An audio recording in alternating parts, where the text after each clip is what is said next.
HTS के मुखिया ने इजरायली हमलों को लेकर नेतन्याहू को खुले तौर पर वार्निंग देते हुए कहा है कि अब सीरिया के भीतर इजरायली हमले बर्दाश्त नहीं किए जाएंगे।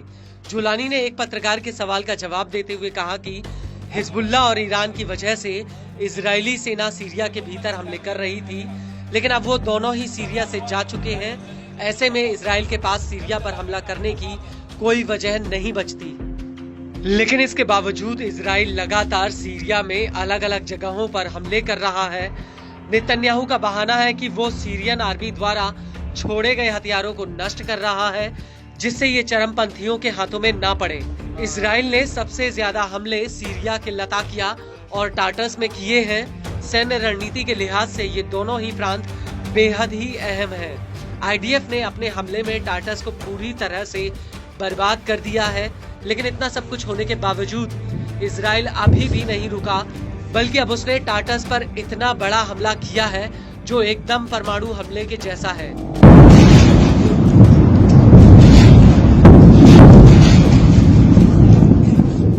लेबनानी न्यूज एजेंसी अल मायादीन का कहना है कि टाटस हमले में कई लोग मारे गए और कई घायल हुए हैं।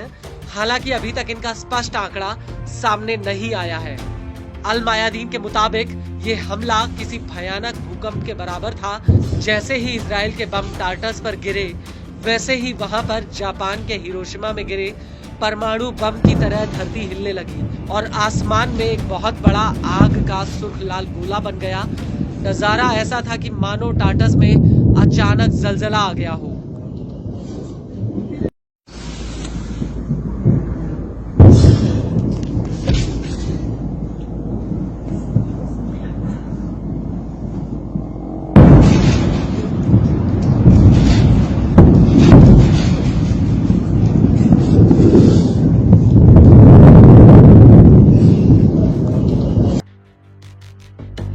वही अल मायादीन का कहना है कि इजराइल ने पश्चिमी सीरिया में कई सैन्य अड्डों पर एक साथ हमला किया।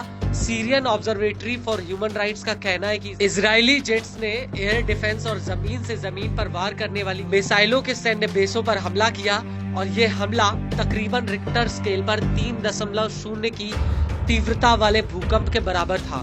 अल मायादीन को शोधकर्ता रिचर्ड कारोडोरी ने बताया कि इस धमाके का संकेत सामान्य भूकंप के मुकाबले 2 गुना तेजी से फैला, जिसे मैग्नोमीटर स्टेशन के जरिए पश्चिमी तुर्की के इस्निक में 820 किलोमीटर की दूरी तक पहचाना गया।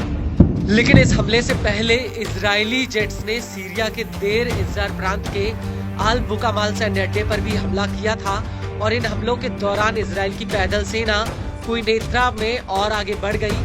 मीडिया रिपोर्ट्स के मुताबिक इजरायली सेना दमिश्क से लेबनान को जोड़ने वाले हाईवे से महज 15 किलोमीटर की दूरी पर खड़ी है।